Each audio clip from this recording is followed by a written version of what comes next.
Ask Cody. I dag er fredag.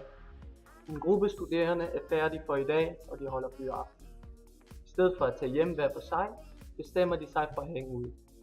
For at finde ud af, hvad det foregår på campus, spørger de Cody. Ask Cody viser følgende menuer.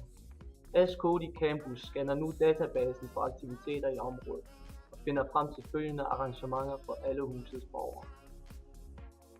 Fredagscafé, hvor der er mulighed for at nyde godt selskab, inden man forlader skoleområdet.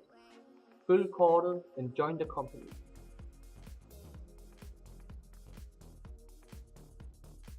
Beach Party. En studiegruppe har slået sig sammen for at nyde hyggelige stunder ved vandet. Du bliver ikke snydt. Find vej ved hjælp af Ask Cody og vær med. LAN parties har aldrig været nemmere at sammensætte. Book dit arrangement og inviter din campus. Skolens musikgruppe afgiver koncert i byen, som du ikke ved noget af.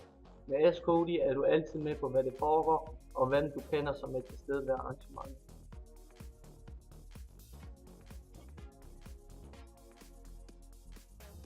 Med Ask Cody kan du skabe, invitere, finde og møde nye venner i dit miljø.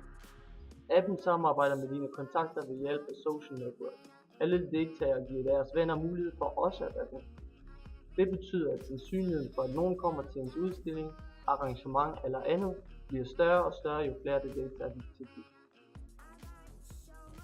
Ved hjælp af sammenslutning af databaser mellem skolen og de studerendes bookingsystem, kollegiets navneregister, studenterhusets arrangementskalender og Facebook-begivenheder, har du altid en finger på pulsen på, hvad det foregår i dit miljø, og Ask Cody bringer dig sammen med venner og viser dig vej til nye oplevelser.